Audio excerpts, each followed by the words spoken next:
Nós temos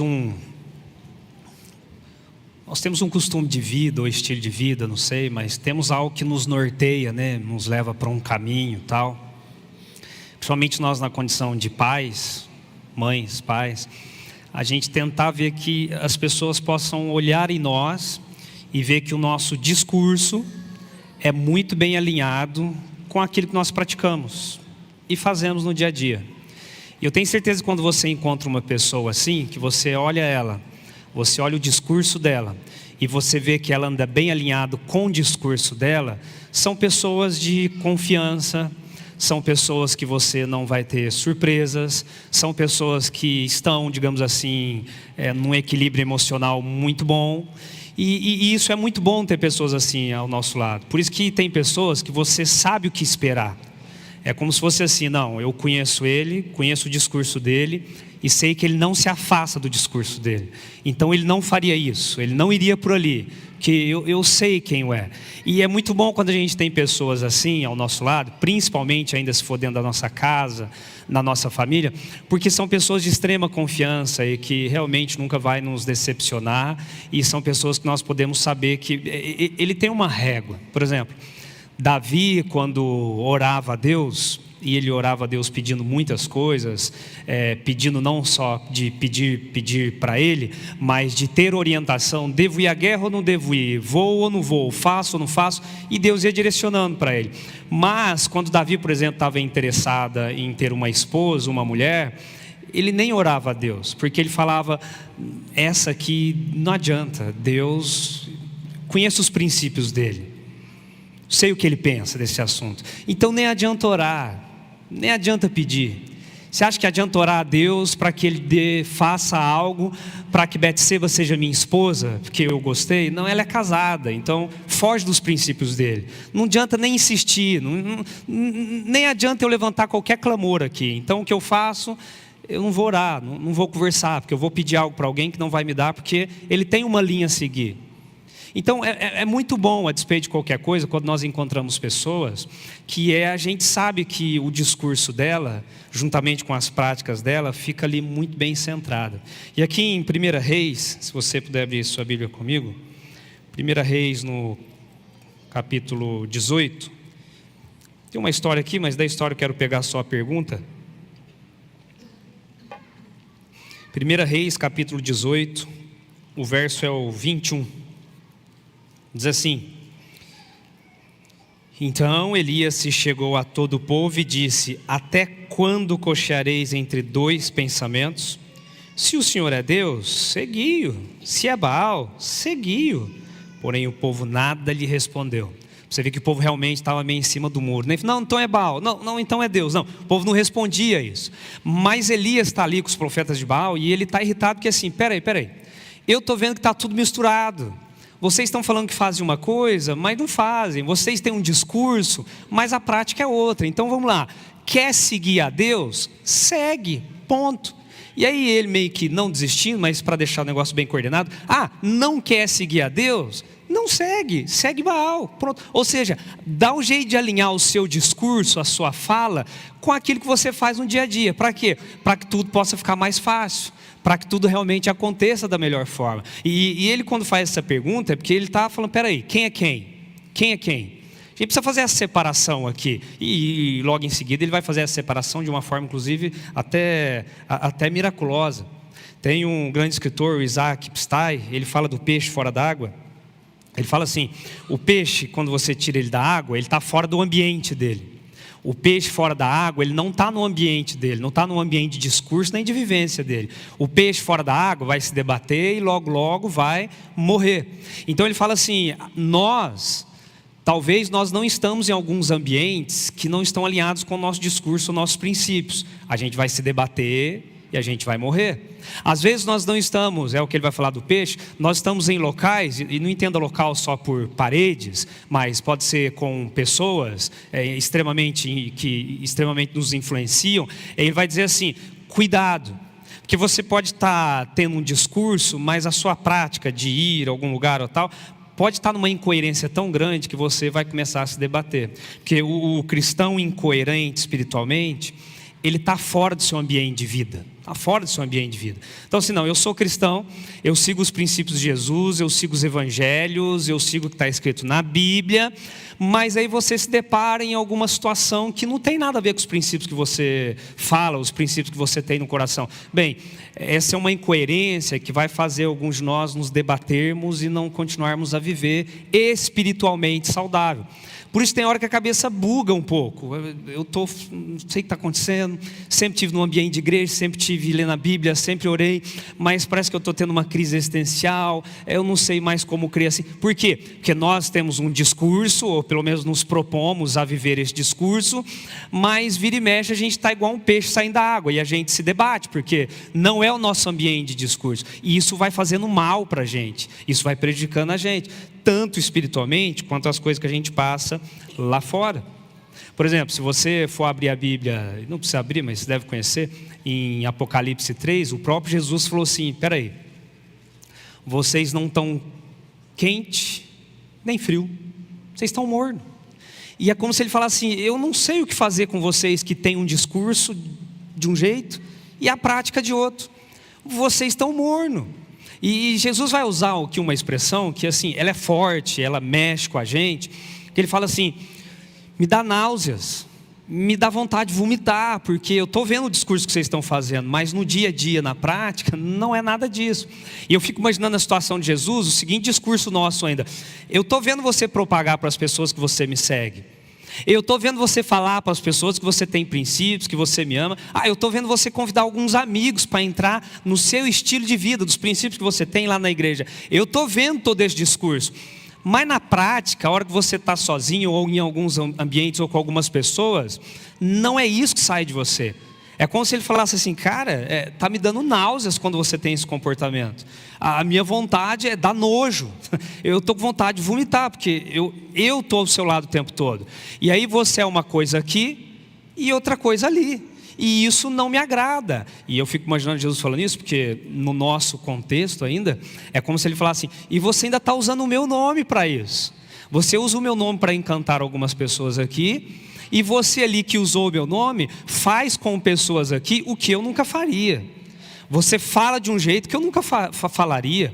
Você age de um jeito, você responde de um jeito que eu nunca faria isso. Então, Apocalipse capítulo 3, a igreja de Laodiceia, o momento histórico que nós vivemos, é ele falando: cara, dá náuseas, dá ânsia em mim ver esse momento que vocês estão passando aqui. E aí Jesus, antes da carta de Laodiceia, ele vai ter uma história aqui tão legal, quer ver? Jesus, lá em Marcos capítulo 11, olha como ele fala que ele trata as pessoas incoerentes. Marcos capítulo 11. Marcos 11, a partir do verso 27. Olha o que ele vai dizer.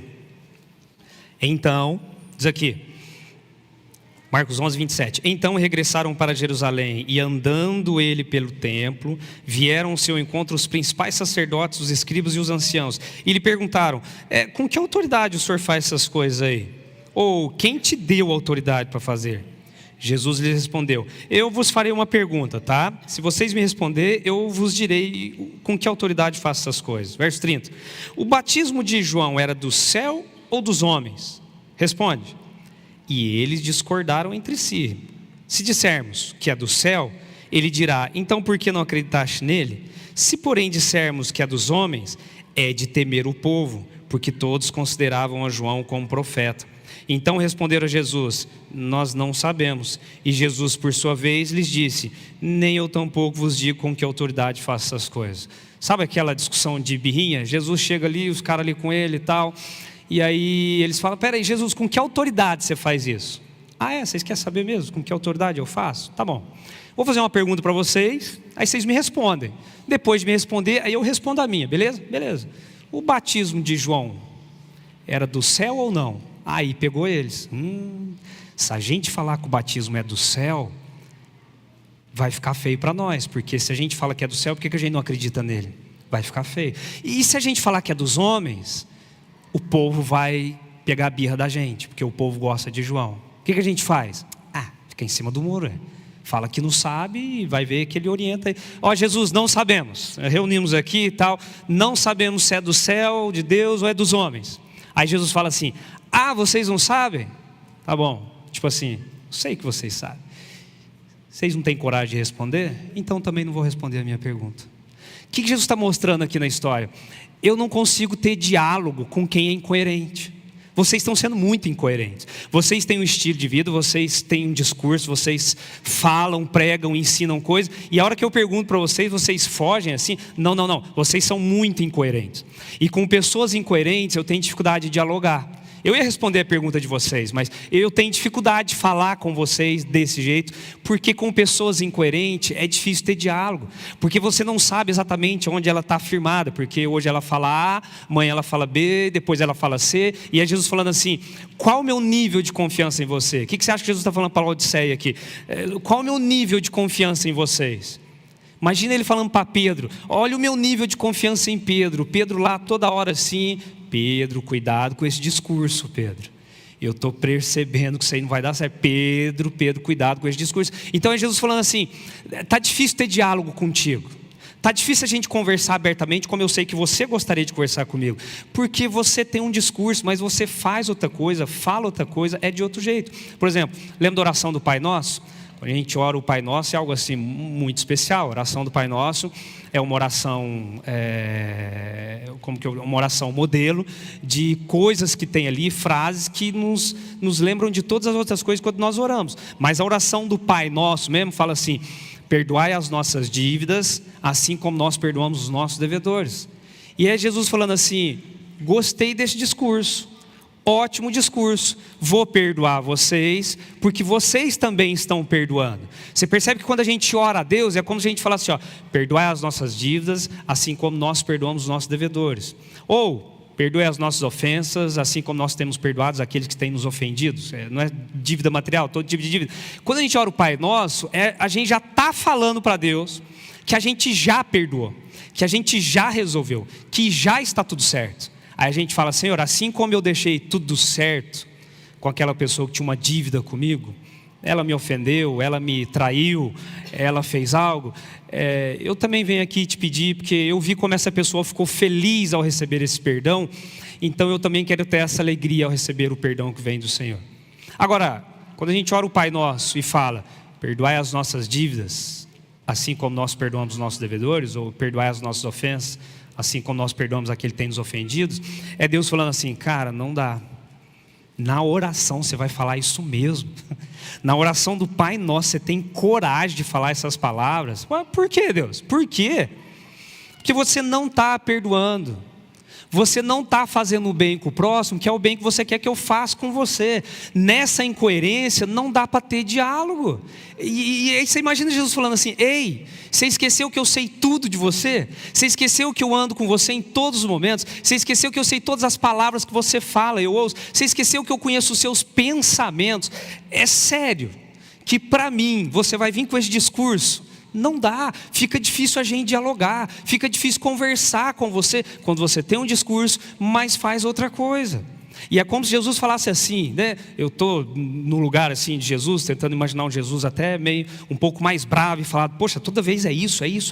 Sério, a gente não está conseguindo dialogar assim. Eu fico imaginando Jesus falando assim: tá, então você está pedindo para mim fazer com você o que você faz com o próximo. Você quer isso mesmo?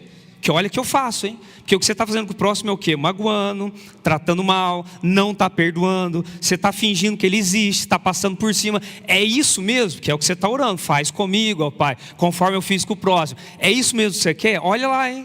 Que é capaz de eu fazer. Então assim, é Jesus falando assim: cara, não dá para dialogar com você assim. Vamos alinhar o discurso juntamente com o que você faz. Vamos alinhar o discurso entre o que eu digo e o que eu vivo, para que a gente possa ter um diálogo saudável. Sabe quando a pessoa está mentindo para você? Você sabe que tem mais coisa ali, está mentindo, não está legal, tal. Você fala: não dá para conversar, porque eu estou falando, não dá, o diálogo não vai acrescentar aqui, não vai se estender, não dá para a gente ter diálogo, não dá para conversar. Eu vi, me falaram, e você ainda está negando, não dá. É Jesus insistindo comigo, com você, assim, ó, eu quero ter um ótimo diálogo com você, eu quero bater papo com você, eu quero ajudar você, eu quero estar, mas do jeito que está vindo o diálogo do seu lado, vai ficar difícil. E aí, Salmo 119, o maior capítulo da Bíblia, se você puder abrir aí, Salmo 119, no verso 113, Salmo 119, 113, ele diz assim, Salmo 119, verso 113, eu aborreço a duplicidade, porém amo a tua lei. Aborreço a duplicidade. Quem vive vida dupla, é uma coisa num lugar, outra coisa no outro lugar. Quando eu falo outra coisa, é óbvio que, independentemente do ambiente que a gente entra, a gente acaba se tornando pessoas diferentes. Isso é óbvio. Não é a todos os lugares que eu entro como, pastor, sou o pastor. Tive um amigo que formou comigo, Marquinhos, o nome dele, já saiu, deixou de ser. Achei engraçado uma vez, não devia ter falado o nome dele, mas achei engraçado uma vez que ele estava conversando com um amigo dele, contou que ele foi fazer uma cirurgia no hospital, e a hora que estava lá no hospital, trouxeram uma vasilha, esqueci o nome dela, para ele poder urinar ali dentro. Aí ele falou assim, não, mas eu não posso usar esse negócio aí não. Por quê? Porque eu sou pastor. Aí a enfermeira falou assim, você é pastor, mas aqui dentro você é homem e é assim que vai urinar aqui, ponto final.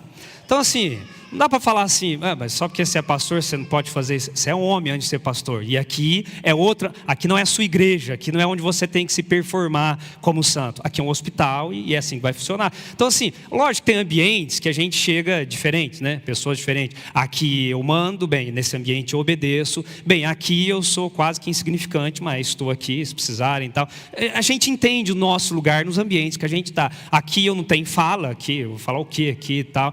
A gente entende isso. Agora, o que o salmista está falando é que viver uma vida de um discurso e viver uma vida na prática diferente do discurso, isso aborrece a Deus. Aí tanto que ele vai falar assim, olha para você ver como que ele vai tentar falar assim, não quer viver em duplicidade, é como se ele falasse assim, porém eu amo a tua lei. Aborreço, é algo abominável viver uma vida dupla, mas eu amo a tua lei. Porque a tua lei, ela me coloca num discurso e prática. Porque a tua lei, se você for pegar a lei de Deus, os mandamentos vai falar assim, honrar pai e mãe, obedecer pai e mãe. Eu amo a tua lei. E como eu amo a tua lei e falo desse discurso, em casa eu amo papai e mamãe. Tem coisas que às vezes, imagina no meu caso que a gente também nem era da mesma fé, tem coisas que às vezes eu até discordo, mas eu discordo com educação. Tem coisas que eu não concordo, mas mamãe e papai estão pagando tudo, minha roupa e tal, eu tenho direito de discordar? Posso até ter, mas não posso fazer muita coisa. Então assim, eu amo a tua lei, eu amo papai, eu amo mamãe, eu obedeço. Eles são as pessoas que me criaram, está na tua lei. Então eu amo, eu tenho o discurso que eu te sigo, e se eu te sigo, lá na sua lei está que eu preciso amar papai e mamãe, preciso estar do lado deles, cuidar deles, e ser o filho menos ingrato possível para eles, e que dê menos tristezas possíveis, e quem sabe no meio do caminho alguns orgulhos. Bem, eu estou afinando um discurso com uma prática que eu quero ter na minha vida. Por isso que o salmista fala, aborreça a duplicidade, mas eu amo a tua lei, porque a tua lei ela vai fazer o quê? Ela vai exatamente me encaminhar. Sabe, o Léo Festinger, se você for pesquisar dele, ele fala da dissonância cognitiva, ele vai falar desse problema que a gente enfrenta na mente, de ter um discurso e viver de um outro jeito, da gente não praticar aquilo que a gente fala quase que no dia a dia. Ele fala assim, se você não unir o seu discurso com a sua prática, você vai ter problemas emocionais. Ele não está falando de igreja, não está falando do nosso contexto aqui, mas o que a gente vê é isso mesmo. Se você, é mais ou menos o que Elias está falando assim, ei, peraí. Quem é de Baal por um lado, por favor, quem é de Deus do outro lado, por favor, vamos separar esse negócio aqui. E o povo ali no meio assim, ué gente, vamos, decidam-se. Vocês não batem no peito, tem hora, agora vocês decidem. Falam, eu sou desse lado, bora. E ninguém respondia nada. O que Léo Festinger está querendo dizer para mim e para você, ele diz assim, vivemos em crise quando nossas ações não refletem o que acreditamos. Isso dá crise na gente. Porque no meio religioso, vai chegar uma hora, seja o seu meio esse ou outro, que você vai se decepcionar com você.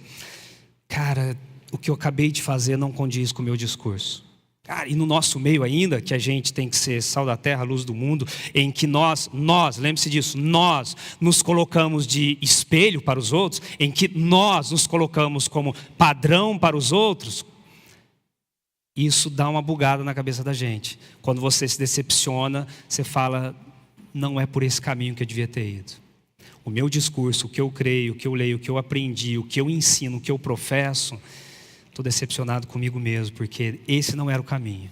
Não era para cá que eu deveria ter ido. Por isso que Festinger vai falar exatamente isso. E ele diz mais, quando ele vai tentar falar de algo espiritual, ele fala, muitos sofrem espiritualmente por viverem contra o que sabem ser verdade. E tem gente que sofre. Tem gente que sofre de vários sentidos. É como se ele falasse assim, bem, tem pessoas que conhecem uma porção espiritual e sofrem demais por não viver ela.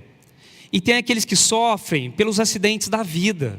Porque realmente, eu não acredito nisso, mas tem hora que parece que o universo vai conspirar contra as pessoas. Mas isso não existe, porque tudo dá errado, parece que tudo não está dando certo. A pessoa está tentando fazer, está tentando corrigir, mas sempre tem algo puxando para que ele não vá por aquele caminho.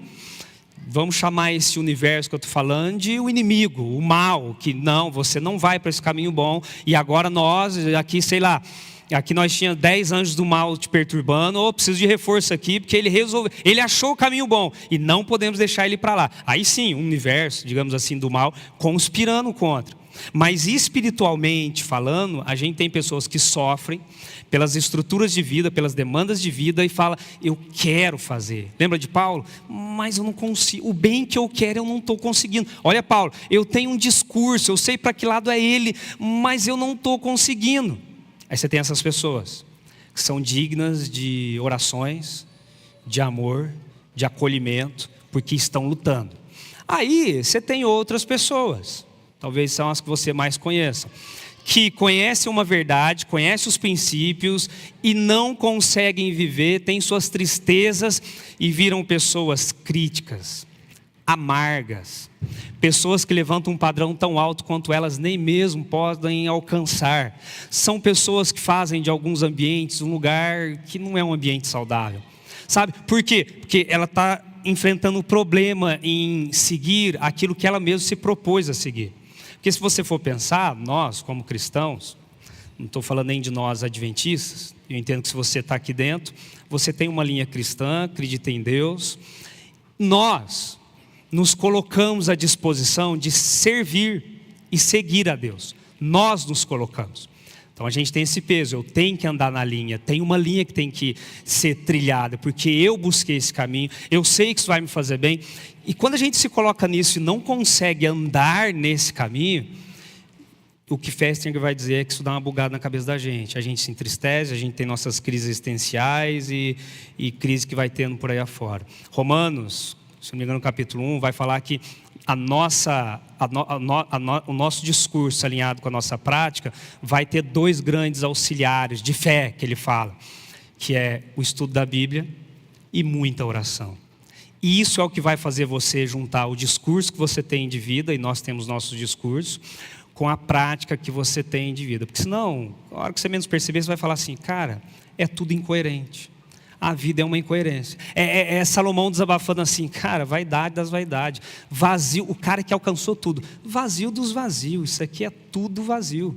E é Deus falando, e é mesmo. Incoerência das incoerências desse mundo aqui.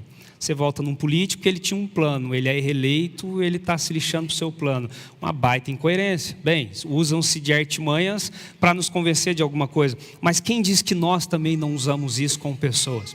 Como você se demonstra para algumas pessoas? Qual a expectativa que você cria na vida de outras pessoas e depois não tem essa ação alinhada com esse discurso? Quantos de nós não decepcionamos com alguém, ou quantos de nós não decepcionam alguém por erguermos uma expectativa? Não estou nem falando da gente se fazer de bonzinho e tudo mais, tal, por a gente oferecer algo que a gente não tem para dar. A gente tem um discurso do que o que pode ser oferecido é muito bom, mas a gente não consegue entregar isso. Então, essas pessoas, elas vão sofrer. E aí, Romanos, queria ler com você, capítulo 14. Romanos 14, verso 22.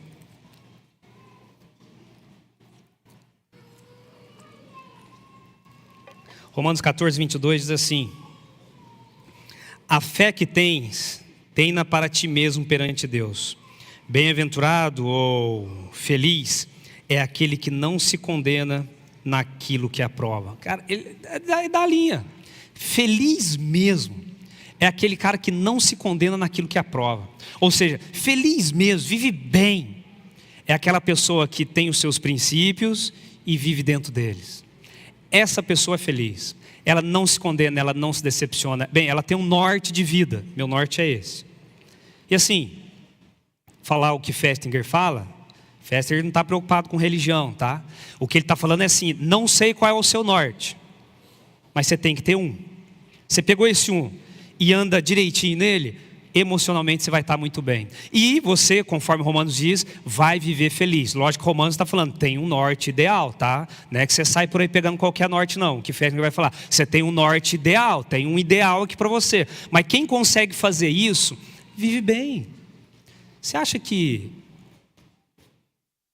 a gente tem pessoas por aí que matam, abusam, estupram, roubam, assassinam e dormem melhor do que eu e você. Não tem peso na consciência, vive tranquilo, porque ele tem um norte de vida, e para ele fazer aquilo ali, é o norte de vida dele, é a forma que eu tenho de alcançar aquilo que eu quero, passando por cima de quem eu não conheço ou quem eu quiser. Bem, nós temos um norte de vida. Só abrir um parênteses aqui, a grande preocupação desse norte que nós vamos achar para correr atrás dele, é quando a gente prepara esse norte. Isso é preocupante. Quando eu preparo, eu quero que meu norte seja esse. Bem, eu, particularmente cristiano, não vivi o suficiente da vida, não vi todas as experiências da vida, não tenho toda a sabedoria da vida para falar, eu vou montar um norte para mim. E é o que a gente faz no meio da religião, é criar o que a gente chama de um Frankenstein religioso. Bem, eu gosto dessa orelha, eu gosto dessa fisionomia, gosto desse cabelo. E aí sabe o que a gente vai fazendo para criar um norte para a gente, porque é a gente que cria? A igreja adventista, gosto como eles cuidam da saúde, gosto da visão deles da vida emocional, gostei. Esses negócios de sábado não gostei não, vou pegar o domingo daquela igreja, eu prefiro seguir o domingo. Daquela outra igreja eu gostei, a forma como eles se abrem para o mundo e tal. E aí a gente vai montando um Frankenstein. Aí você fala assim, não, eu sirvo a Deus. Espera aí, você serve a Deus ou você serve um Deus que você criou? Você, não criaram para você, não sai da Bíblia, é um Deus que você criou. Aí você vai ter mais problema ainda do que o Festinger está falando. Que aí vai ser doideira total. Porque vai chegar uma hora e vai falar assim, eu tô seguindo o caminho de quem? Eu estou indo para onde? Porque agora eu não tenho onde me agarrar. Porque eu criei um Frankenstein. A orelha é de um, cabeça é de outro, braço é de outro. Eu não tenho alguém confiável para me agarrar. Quando você pega o norte e fala, cadê o norte? No nosso caso cristão, está saindo daqui? Tá, deixa eu ver o que diz aqui. E aí eu vou seguir o que diz aqui. Pai, eu não tenho vivência, eu não sou inteligente o suficiente em todas as áreas, eu não tenho experiências de vida, eu estou com algumas dificuldades. Então é o seguinte, eu quero um norte para me viver, porque eu quero alinhar o meu discurso com a minha prática. E eu sei que hoje eu tenho apenas isso aqui para descobrir o norte. E apenas a oração para poder falar contigo, para que o Senhor me oriente. São só essas duas coisas. Não é igreja, até porque a gente tem um monte por aí.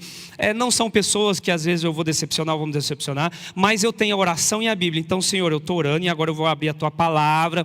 Me dê esse norte, porque eu quero alinhar um discurso com uma prática e fazer a vontade de alguém que sabe muito mais de mim do que eu. E não tem ninguém melhor do que o Senhor. Aí a gente une o discurso com prática, e aí é exatamente o que Romanos vai falar. Cara, você não tem ideia da alegria que te espera quando você alinhar o seu discurso com a sua prática. Por exemplo, Paulo foi pregar no lugar, prenderam, e na hora de soltar, sabe o que fizeram com ele para aprender a lição e não falar mais de Jesus? Bateram nele. Ele sai de lá e sabe o que ele fala? E Paulo regozijou-se por ter apanhado em nome de Jesus. Ninguém fica feliz porque apanha, apanha dói. Ninguém fica, pode bater, está rasgando, mas eu estou... Não, por que ele fica feliz? Meu discurso com a minha prática andam juntos. Por que eu apanhei?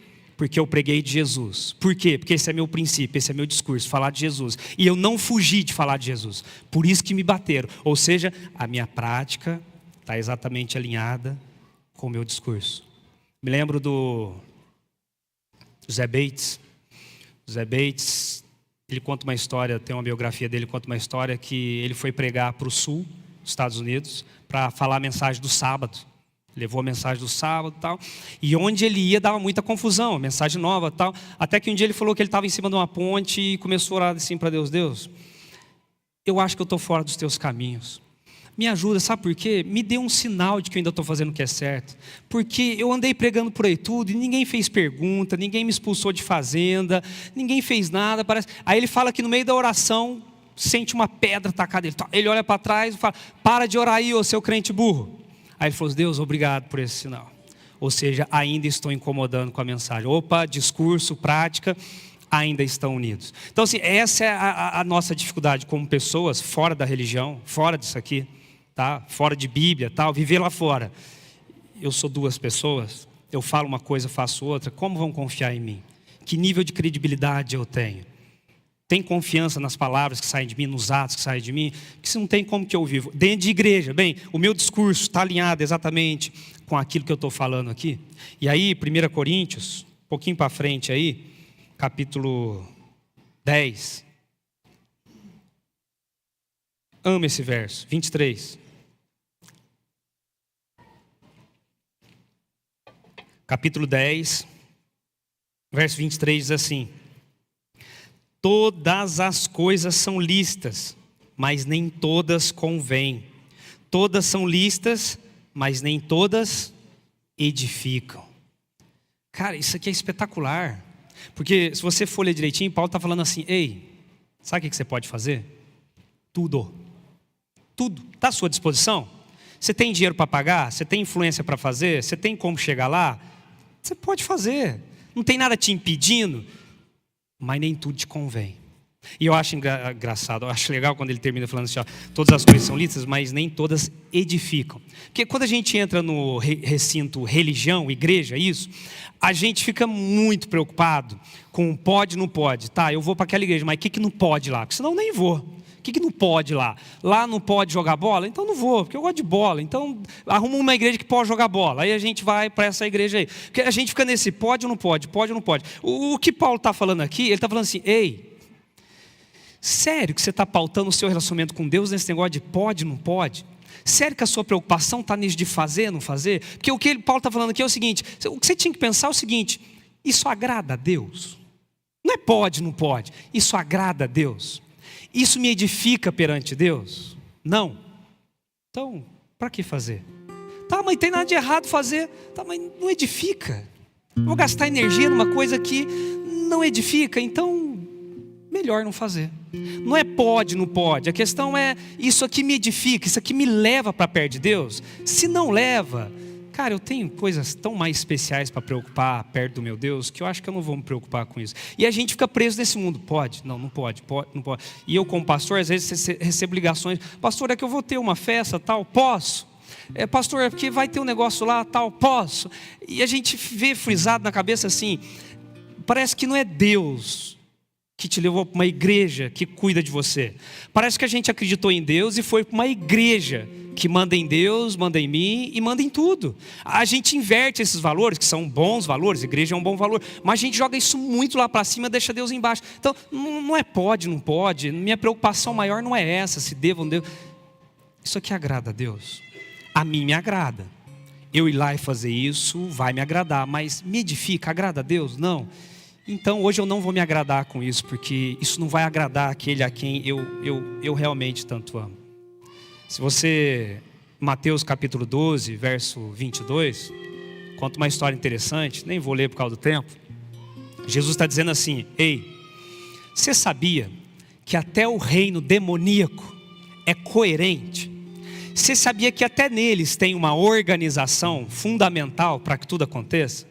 Você sabia que até entre demônio há coerência? Então, se até no meio dos demônios, tem um livro muito bom, Viagem ao Sobrenatural, que vai falar das hierarquia, como agem, trabalham, enfim. Então, se até eles têm uma coerência do que fazer, de como fazer, você não acha que você também deveria ter? Se até o demônio ele é coerente com o seu discurso, você acha que eu e você que seguimos a Deus também não deveríamos ser coerentes com o discurso que propagamos? Seja pelos nossos filhos, seja por aqueles que nos veem, que acham luz, alguma coisa em nós, ou Festinger, ou seja por nós mesmos, para a gente viver bem, emocionalmente equilibrado, continuando a acreditar em Deus, continuando num caminho, esse norte eu vou seguir, vou ter dificuldade, mas nele eu vou estar bem emocionalmente, porque eu vou estar tendo um discurso e vou estar exatamente praticando esse discurso. Aí volto lá em 1 Reis 18, verso 21. Até quando vocês vão ficar com dois pensamentos? Até quando vai ficar, faço isso, não faço, faço aquilo? Até quando vai ficar com esse estilo de vida, que eu sei que te perturba, porque quando eu também erro, me perturba, eu falo, cara, não é isso que eu quero passar para o meu filho. Não queria não queria que o Theo... Um dia eu fui num mecânico, fui mexer umas rodas do carro e tal, e falou, espera aí que já está chegando a peça ali. A peça não chegava, fui para a salinha lá com o Theo, esperando tal, não chega. Fui lá, papai, está sem as rodas, cadê a peça? Não, está vindo, o motoqueiro já ligou, está chegando. Pai, então tá bom. E não chega, aí deu 1 hora, eu falei, cara, não dá, minha esposa está me esperando, tem que pegar. Não, o motoqueiro falou, não dá mais para motoqueiro. Aí comecei a ficar bravo, falou, você devia ter me avisado, que ele não tinha... Aí eu vi o Theo do lado, falei, não é esse pai que eu quero que o Theo veja. Porque eu tenho um discurso com ele de amor, de carinho, de tratar bem as pessoas, e eu não quero fugir desse discurso. E ainda bem que o Theo está aqui hoje, não teria fugido. Então assim, não é isso que quero passar para as pessoas, porque lá no íntimo não é o que eu sou. Por isso que quando eu uno o meu discurso com aquilo que eu faço, aí eu mostro para as pessoas quem realmente eu sou. Eu sou isso aqui. E aí você vai poder falar para algumas pessoas assim, você já deve ter falado, sério que você achou que eu ia fazer isso? Parece que você não me conhece. Você já não viu falando isso e isso? Então, não faço, sem chance. Sério que você esperava isso de mim, mas quando que no meu discurso eu prometi isso? Não teve promessa disso. Eu não vou mudar, porque eu tenho um norte, estou seguindo ele. No nosso caso aqui, como cristãos, e é o maior deles, o nosso norte é Cristo Jesus, e Ele vai dar um norte para a gente. Ele entende as nossas crises, Ele sabe as dores que nós passamos. E o que Ele mais quer de mim e de você é que nós possamos realmente conversar com Ele. Ellen White, ela falando da pregação de Jesus sobre incoerência e tudo, ela diz assim, a verdade não aceita meio lugar. Ou ela reina, ou ela se retira. Então assim, gostei desse negócio dessa igreja aí de vocês aí. Tem um espacinho no meu coração para isso aí. Para essa verdade que estou aprendendo. Mas tem espaço no meu coração para as coisas que eu também não...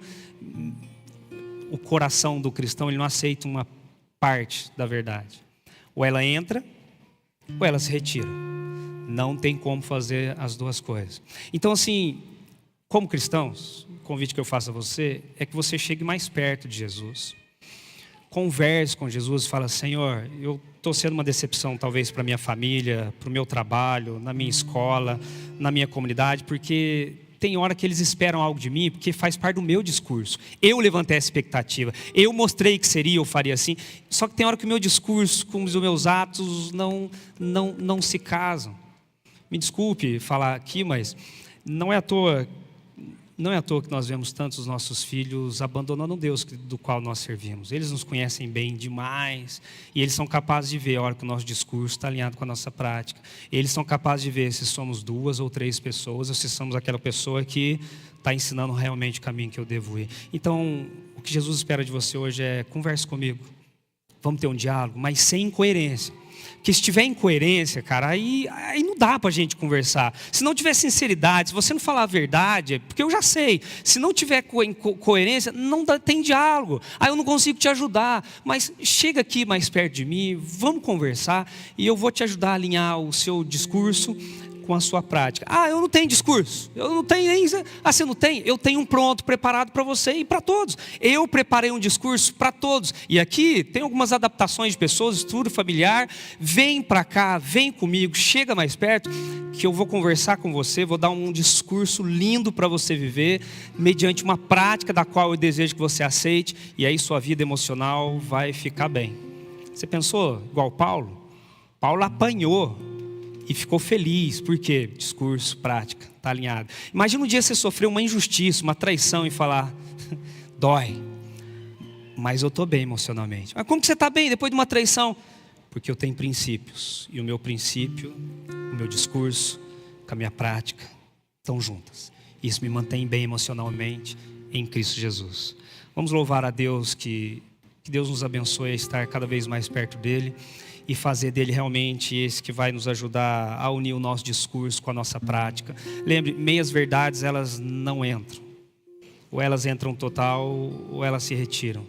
Por isso que a gente anda um pouco bagunçado na mente, saber o que fazer, quando fazer, e não escolhe o seu norte. Me desculpe, eu não sou, você também não é. Não somos sábios o suficiente para sozinhos montarmos o que a gente acha que é o melhor para a vida. O melhor está aqui. E ficando perto de Deus, eu tenho certeza que Ele vai te abençoar. Vamos louvar a Deus e orar, pedindo sabedoria a Deus.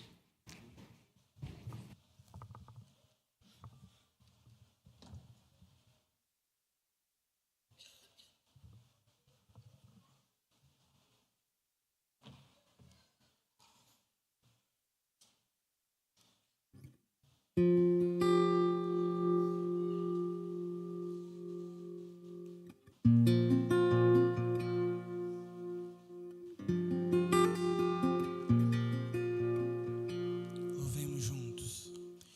Mais perto quero estar, meu Deus, ainda que seja dor,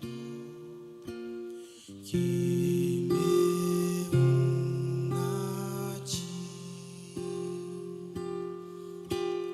Eis meu constante orar, mais perto quero estar, mais perto quero estar, meu Deus, de ti.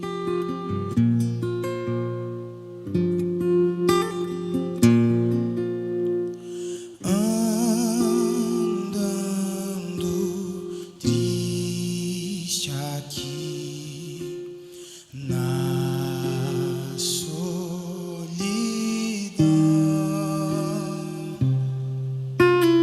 paz e descanso a mim, teus braços dão. Eis meu constante orar, mais perto quero estar, mais perto quero estar, meu.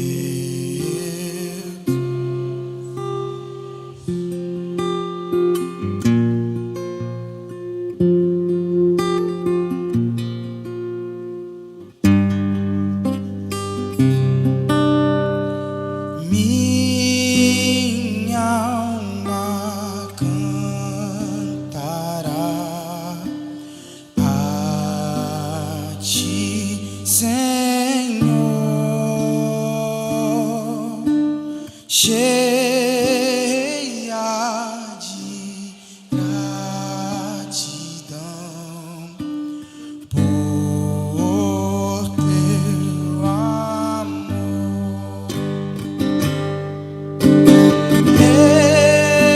Eis meu constante orar, mais perto quero estar, mais perto quero estar, meu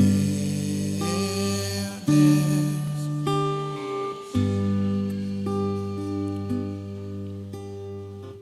Amém.